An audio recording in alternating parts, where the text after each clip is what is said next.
que la clase que viene es la última de este año, porque ya empieza el tiempo a ser un poco pesado y la otra parte de los alumnos tienen exámenes y cosas. Bueno. La clase pasada estamos nosotros considerando con una cierta amplitud el carácter de accidente que tiene lo social en el hombre. Este carácter accidental conviene examinarlo con un cierto detenimiento, porque en materia así de sociedad política, existen indudablemente muchísimos errores. Algunos de ellos dependen en gran parte de una mala filosofía que se ha tenido y en gran parte de la influencia que tiene en la actualidad en el pensamiento de la gente, eso que llamamos la ideología. En primer lugar, conviene decir algo acerca de esto, que es la ideología. La ideología, en la actualidad, la gente piensa y culpa a uno de tener su ideología. Usted tiene ideología católica, usted tiene... La iglesia no es una ideología, en primer lugar. Conviene hacer notar eso. ¿Y qué es la ideología? En alguna oportunidad lo hemos dicho. Se trata de un aparato conceptual formado con elementos que se toman de la ciencia, que se toma de la filosofía, que se toma aún de la religión misma, y con eso se construye un aparato explicativo del universo que tiene una modalidad de característica propia, que es constructivo. Entendamos bien esto que queremos decir. Nosotros nos encontramos frente a una realidad y el católico frente a esa realidad, así como parece, la encuentra como algo que es producto de la inteligencia y de la voluntad divina. No es el producto de su inteligencia ni de su voluntad, sino de la inteligencia y la voluntad divina. Es fundamental señalar esto, porque en la época moderna se empieza a perder de vista esta idea de que el mundo haya sido creado por Dios. Y se empieza a tener la noción de que el centro constructivo de toda la realidad es el hombre mismo. Entonces es el hombre el que su manera de concebir las cosas crea el orden de las cosas. En una palabra, el orden inteligible que el hombre antiguo y el cristiano creía percibir como el resultado de una obra inteligente de Dios, el hombre moderno empieza a concebirlo como un resultado propio de su inteligencia. Es la inteligencia la que constituye el orden inteligible de la realidad. Esto indudablemente nos lleva a pensar, entre otras cosas, de que el universo en su constitución fundamental, está dependiendo de la inteligencia humana. Es entonces un universo antropológico, cuya legalidad se funda en la manera de concebir, de pensar, propia del hombre. Ya no depende teocéntricamente de Dios, no es más un mundo teonómico, sino que es un mundo antropológico. La ley que lo constituye depende del hombre. Cuando esta manera de pensar se traslada al orden social, aquella actividad fundamental que realiza el hombre para asociarse con los otros hombres, se empieza a pensar de que puede haber un hombre, un orden constituido por el hombre que responda a las exigencias mejores de esa naturaleza tal como nosotros la concebimos. Piensen ustedes acá en esto que es un poco más difícil a veces de entender. Se crea y se inventa un hombre. Se lo crea con todos los artificios de una creación jurídica, con artificios jurídicos. Ese hombre es el sujeto de eso que se llaman los derechos del hombre. Fíjese que esto de los derechos del hombre es característico del pensamiento ideológico de nuestra época, porque los derechos del hombre así en abstracto, en general, no existen. Es lo que diría un buen lógico en la época en que todavía la lógica tenía consecuencias sobre la forma de pensar de la gente, de que este hombre abstracto, sujeto de esos derechos, no tiene realidad. El hombre concreto, el hombre de carne y hueso, es un argentino, es un italiano, es un francés, es un inglés. Por eso decía para con toda seguridad de que él no conocía al hombre. Conocía ingleses, conocía franceses, conocía alemanes, conocía español, y que indudablemente cada uno de esos hombres tenía una cierta derechos que había adquirido a través de un trabajo de perfeccionamiento que se da en la relación con la sociedad y con los otros hombres con los cuales se encuentra en convivencia. Y de allí surgen los efectivos derechos que ese hombre tiene. Supóngase cualquiera de esos derechos, ¿no? Todo hombre tiene derecho a una casa linda, limpia, ¿sí? Y también diríamos a una mujer decente, etc. Pero hay que conseguir la casa, hay que conseguir la mujer, hay que conseguir todo, y esas cosas requieren por parte de uno una cierta tarea de perfeccionamiento, no se la dan. Vamos, acá le damos a estos muchachos que le entregamos a nosotros, le damos a estas casas.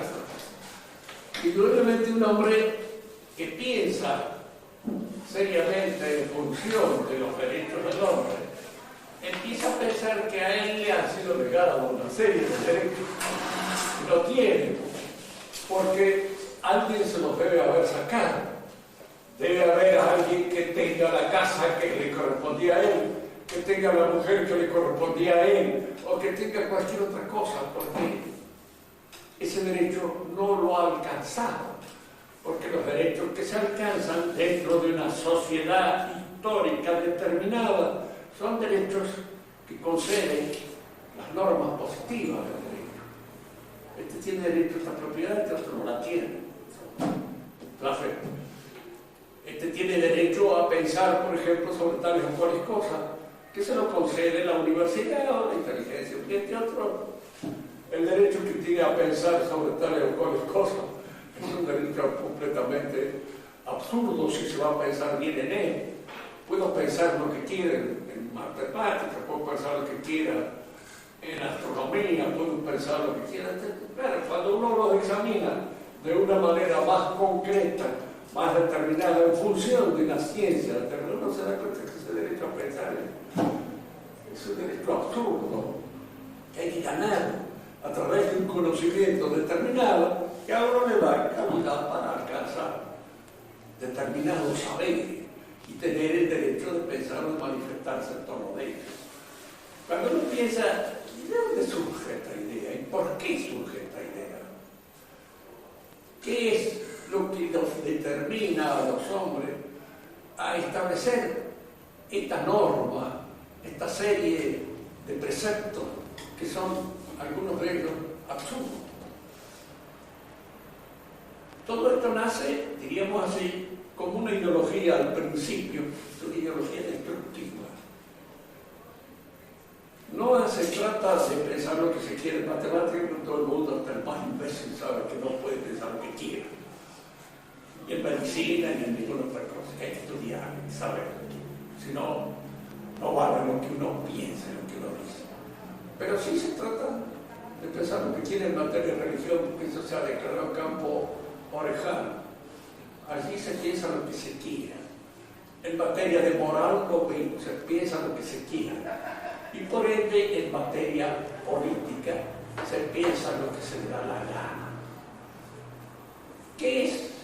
¿A qué se apunta aquí a destruir?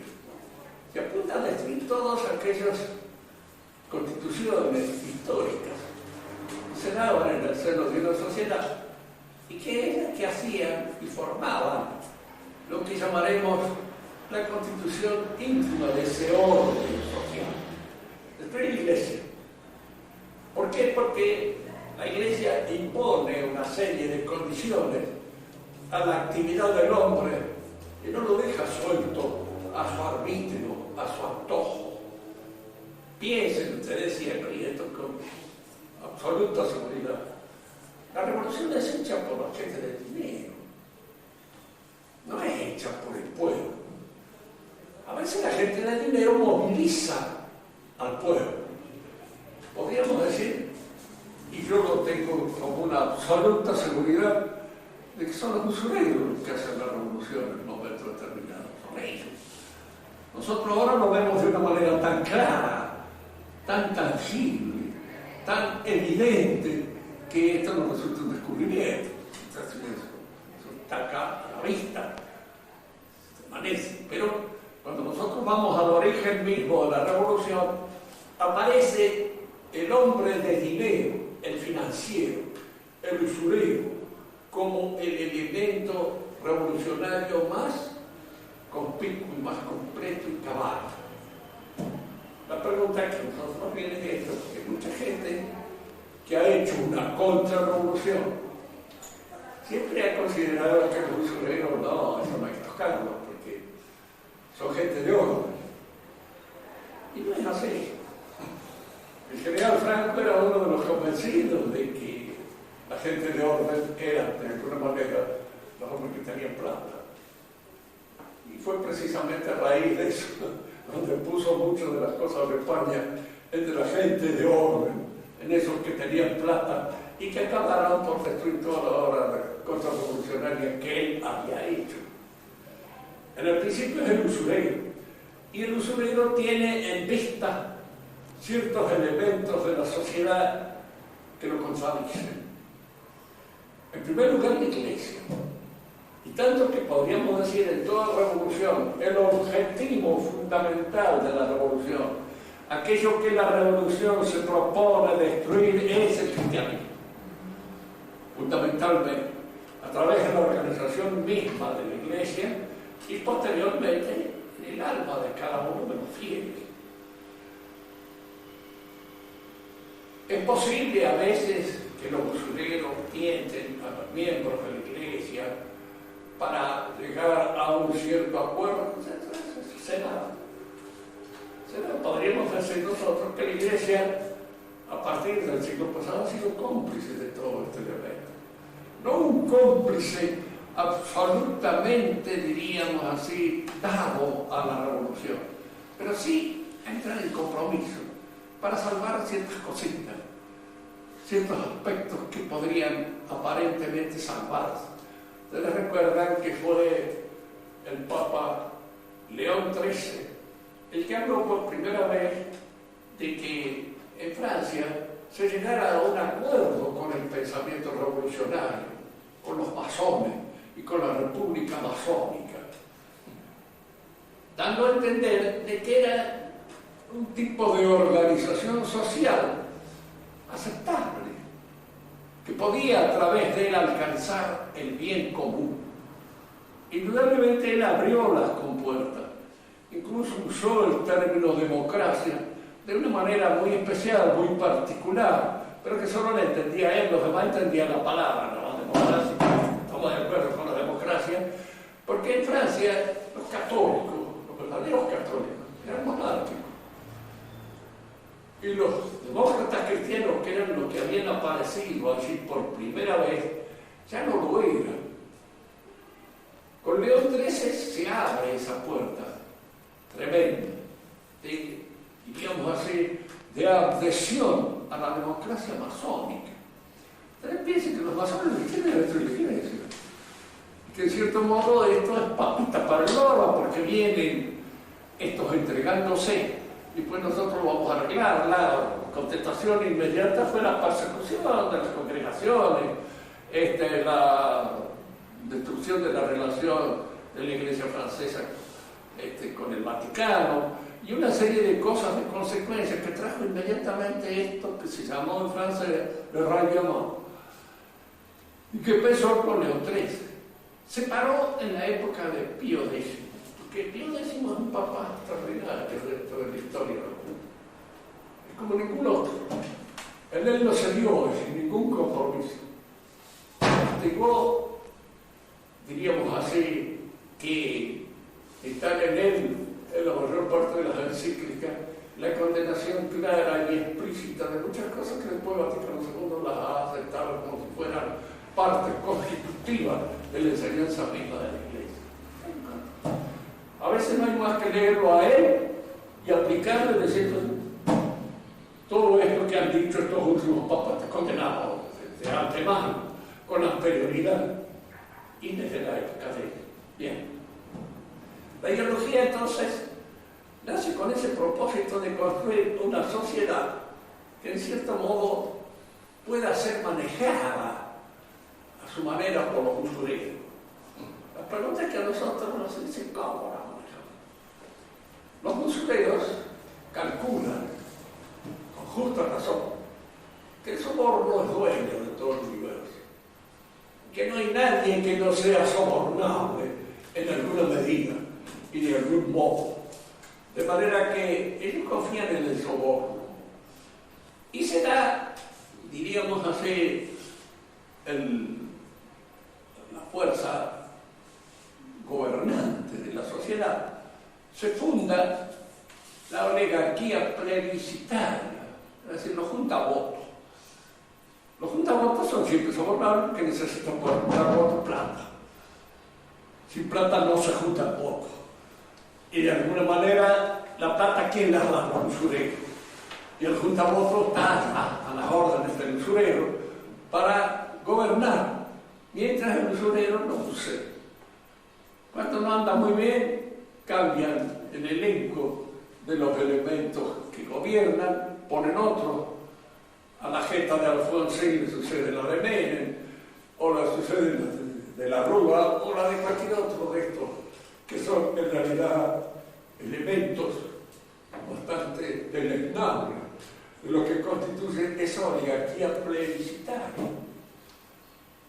Si alguien me dice, bueno, ¿te crees que hubo alguna vez una oligarquía? Bueno, sí. Es decir, había oligarquías que tienen un orden, un cierto sentido natural.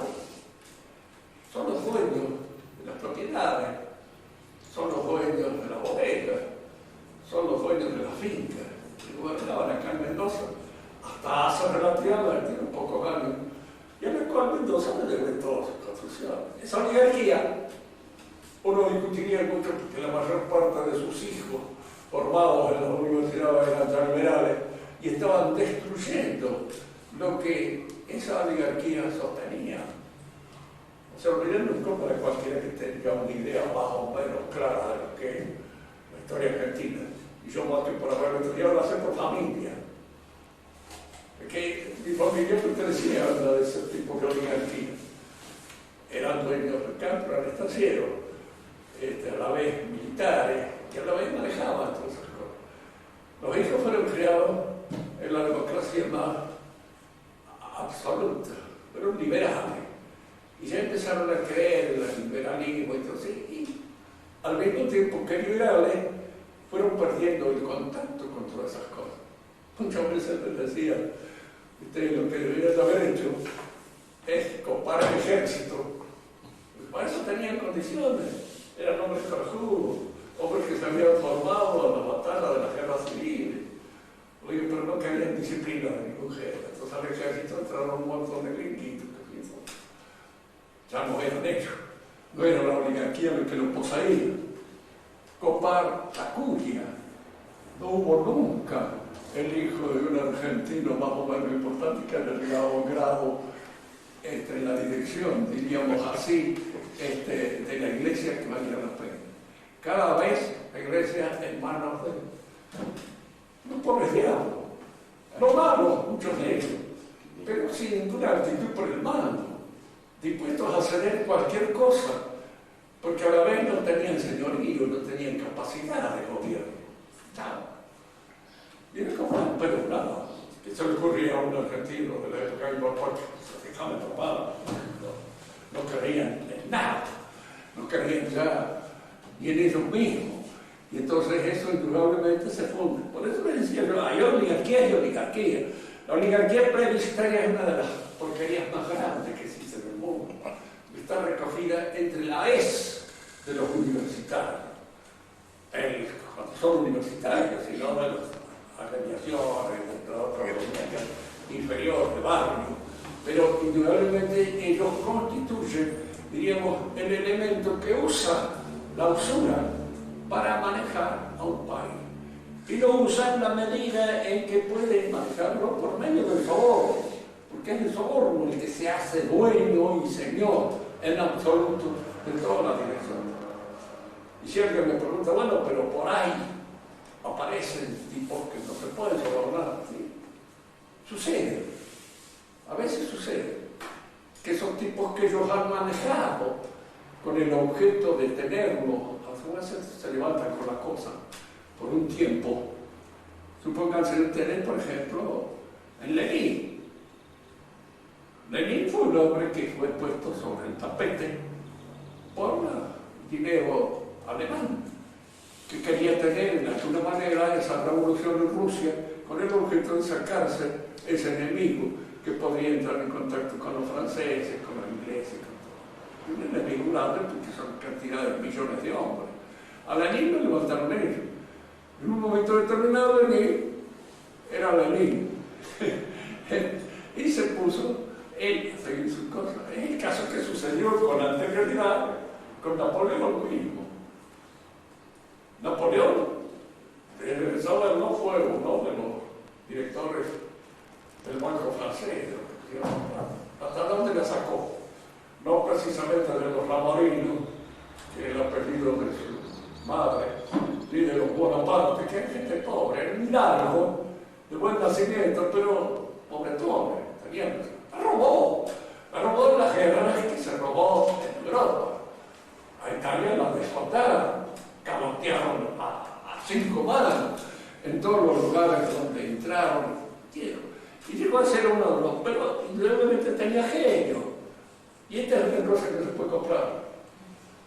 Y las oligarquías en este sentido, los usureros, no quieren saber nada con los genios, porque el genio por ahí se les va de la mano, no por mucho tiempo, no duran mucho. ¿Por qué no duran?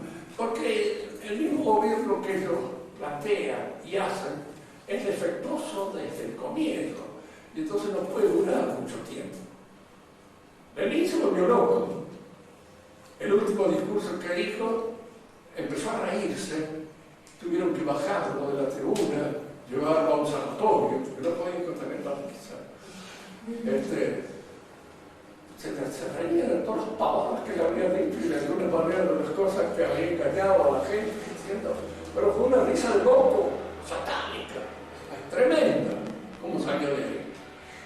Stalin fue un hombre que hizo carrera, primero en la policía zarista, porque era de la policía, miembro de la policía zarista, por eso pudo engañar a tanta gente, durar, y toda la gente se admiraba de cómo podía escaparse de la cárcel con tanta facilidad. Claro, era miembro de la policía y era al mismo tiempo un agente provocador dentro de los movimientos revolucionarios que había. Pero también tenía genio, cuando llegó el momento no lo podían sacar del lugar donde estaba. Y hizo sus cosas. Después todos los usureros siempre manejaron. Ustedes piensan en la guerra mundial última, Rusia hubiera ido a parar al canasto de basura si los norteamericanos no lo sostienen. Fueron ellos los que lo sostuvieron económicamente, y lo sostuvieron porque preferían el comunismo al fascismo. Lo preferían porque el fascismo era más enemigo de ellos, estaba más en contra de la usura, estaba más en contra de la influencia terminante del capitalismo. Lo ponía en cierto modo en vereda, sujetado. No sé por qué. Sí. siempre he sentido cierta simpatía por los fascistas, más que nada por los italianos y por los españoles, pero no por nazis porque no lo entiendo. Los alemanes me exceden. Hay ciertas cosas en ellos que yo no las logro entender. Bueno, la raza. Yo soy contra mestizo de 10.000 razas que han ido formando de manera tal que no me considero de ninguna manera que pertenezca a una raza determinada, mucho menos. Policocéfalo más o menos. Rubio más bien menos que más.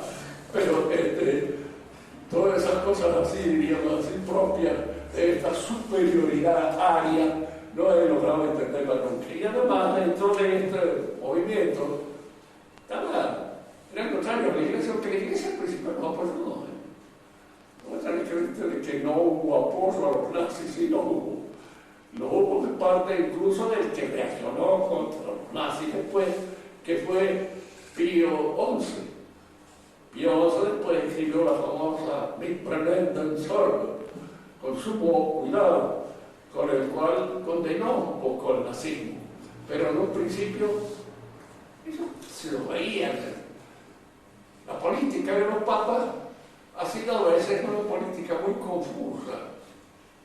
Y da la impresión así de que sea un hombre un poco ingenuo, que se encuentran de buenas a primeras metidos en estos berenjenales, en donde todos estos tiburones de primer orden son los que manejan las cosas y los exceden. Creen que a lo mejor con esto, como dando tal, puede llegar. Con los comunistas tuvo la Iglesia, mucho. Y no les digo a partir del Vaticano II, porque ya casi era la voz política completa, entregas cumplidas. Y no les digo nada de católicos corrientes, comunes, porque estuvieron con el comunismo hasta siempre. El único momento que lo dejaron fue cuando los comunistas se aliaron con los nazis. Eso no me consoló. Oye, ¿cómo diablos podía hacer esto? No lo entendía.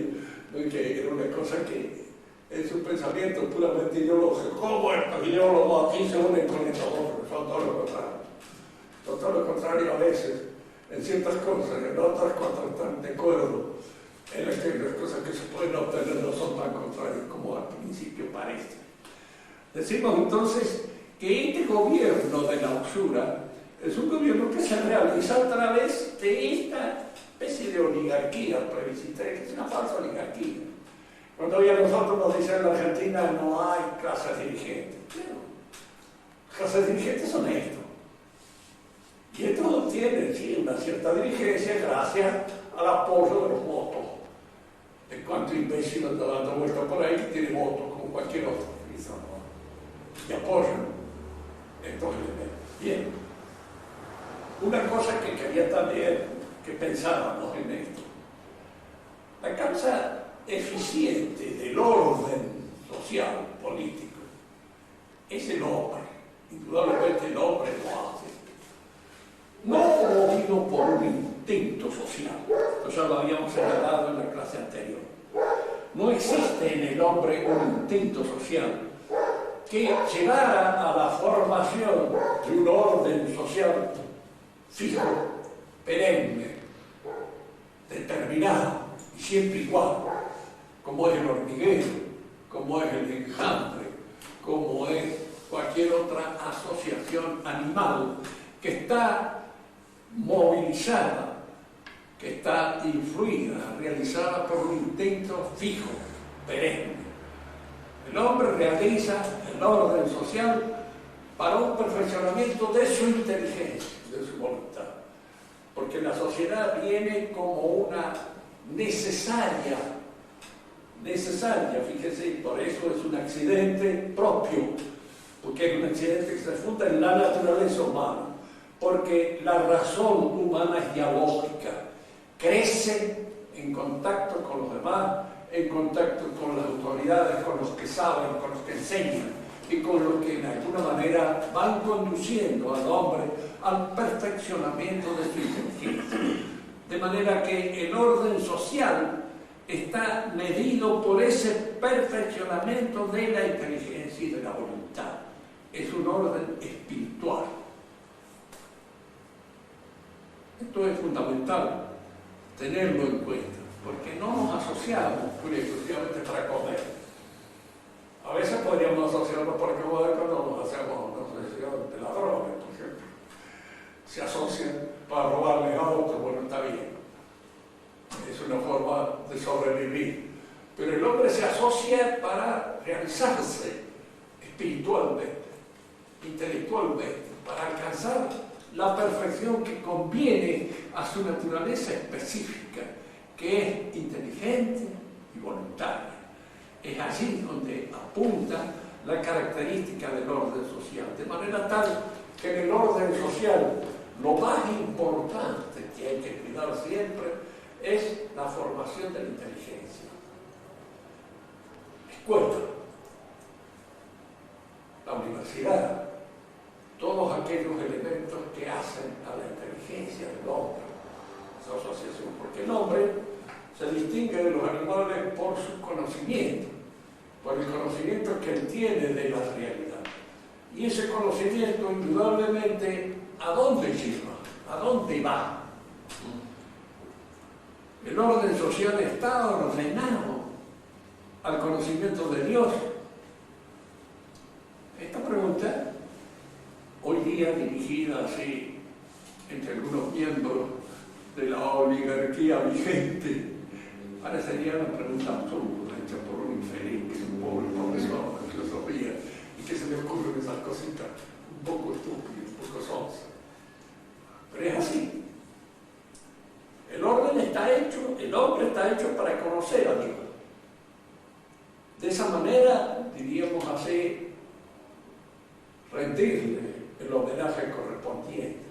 Es decir, establecer con Dios la relación de justicia que debe reinar entre el hombre y Dios.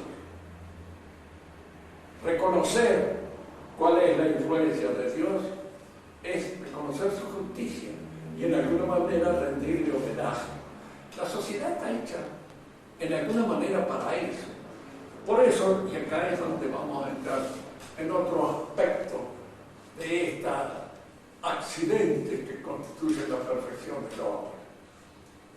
La Iglesia nace y se forma con el objeto de complementar el perfeccionamiento del hombre caído, del hombre cuya naturaleza ha sido maleada por el pecado. Es decir, la Iglesia nace por la culpa del hombre. Félix culpa, dice de alguna manera a veces los rezos latinos. Félix culpa, ¿por qué? Porque permitió esta dádiva superior que lo lleva al hombre más allá de su naturaleza, para la forjación de lo que podríamos llamar el reino de Dios. El reino de Dios es el que pedimos en el Padre Nuestro. Y saber muchas veces lo que pedimos, que nos venga tu reino. De alguna manera ese reino va constituyéndose en nosotros, en nuestro psiquismo, en nuestra naturaleza caída. Allí se va reconstruyendo, rehaciéndose, se va de alguna manera, estamos fabricando la piedra de la ciudad celeste, hacia donde nos encaminamos. Acá hay que distinguir dos cosas.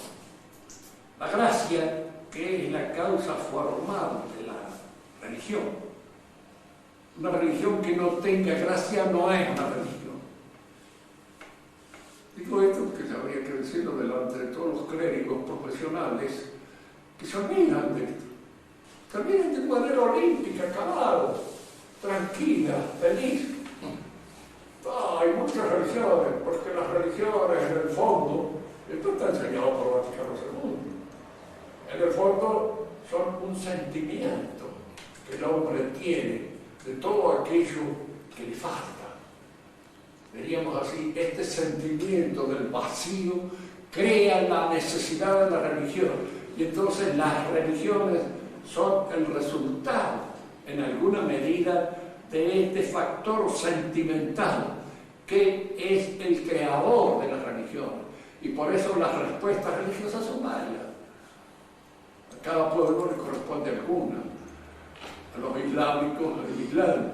a los judíos el judaísmo, a los cristianos el cristianismo, y dentro del cristianismo las distintas respuestas que dan a esta necesidad de infinito, a esta necesidad que aspira al encuentro de Dios, distintas respuestas.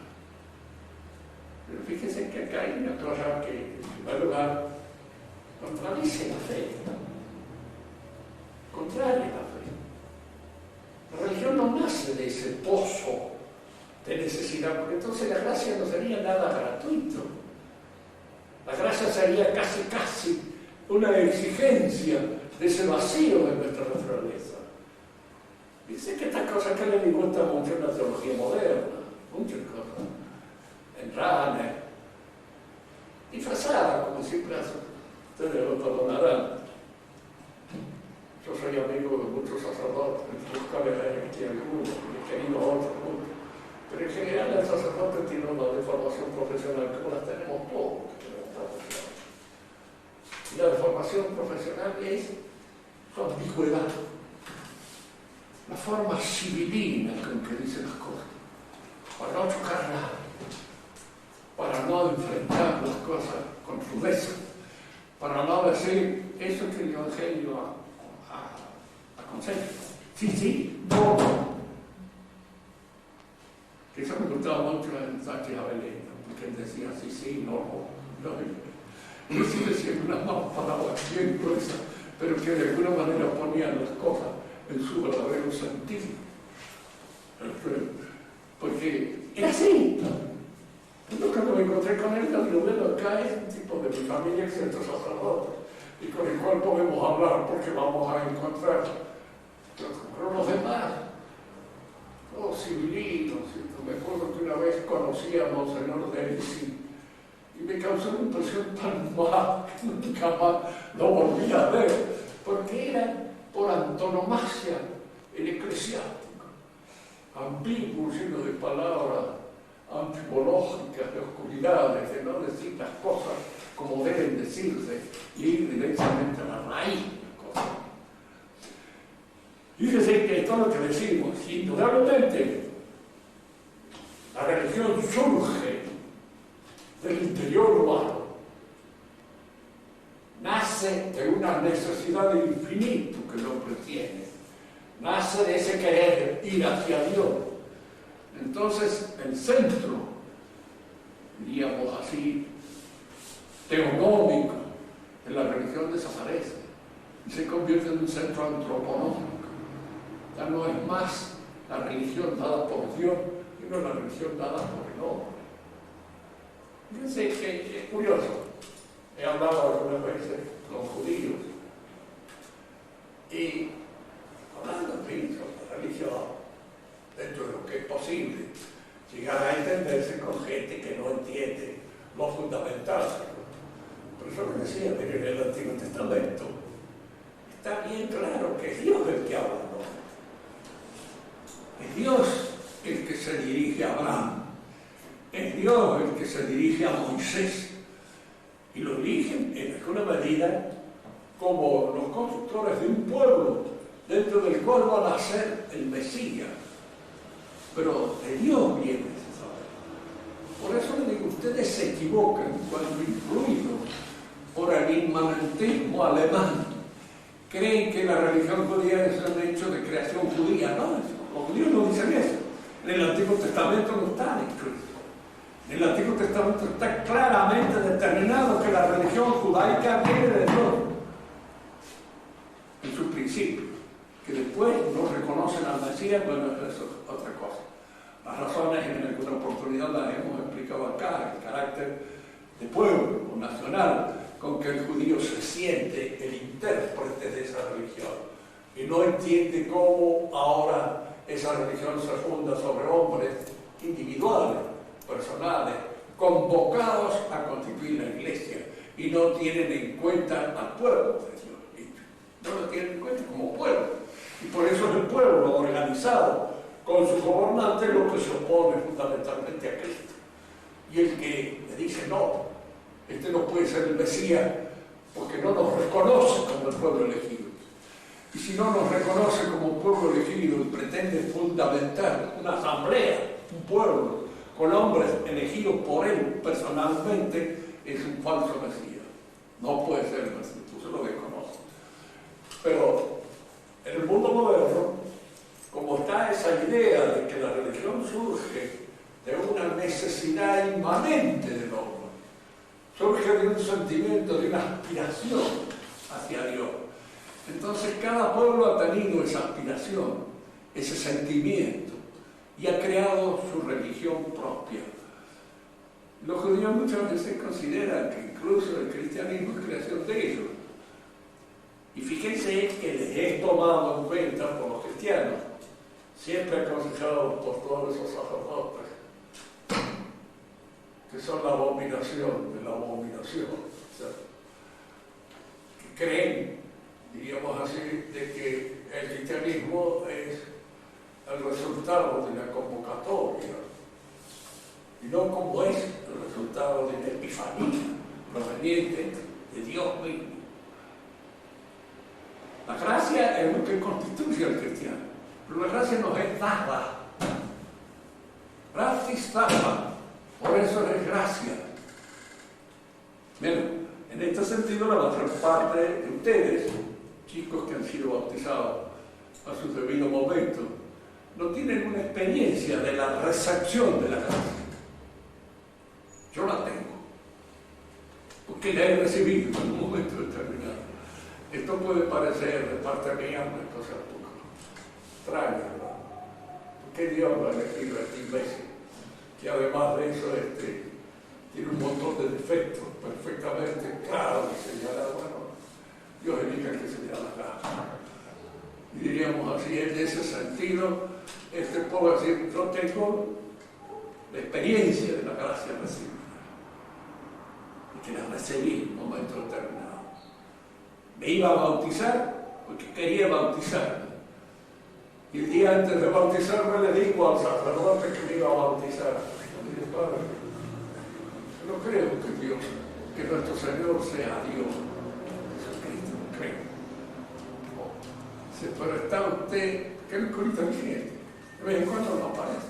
Ay, entonces, le digo, no, yo no creo que nuestro Señor sea Dios, pero está muy aferrado a su creencia. No, yo quisiera dejar de creer. No quisiera aferrar, quisiera creer. Lo que yo quiero es creer. Creer en Dios, efectivamente. Entonces me dice, venga, mañana yo lo voy a bautizar. Y va a creer. Esa noche me fui a mi casa, abrí la Biblia, una Biblia protestante, que la única que yo tenía, que había comprado en algún kiosco por ahí. De manera que ni sabía siquiera que era una Biblia católica. Y ahora una parte, Mateo, final, donde Cristo le dice, al alma yo estaré con ustedes.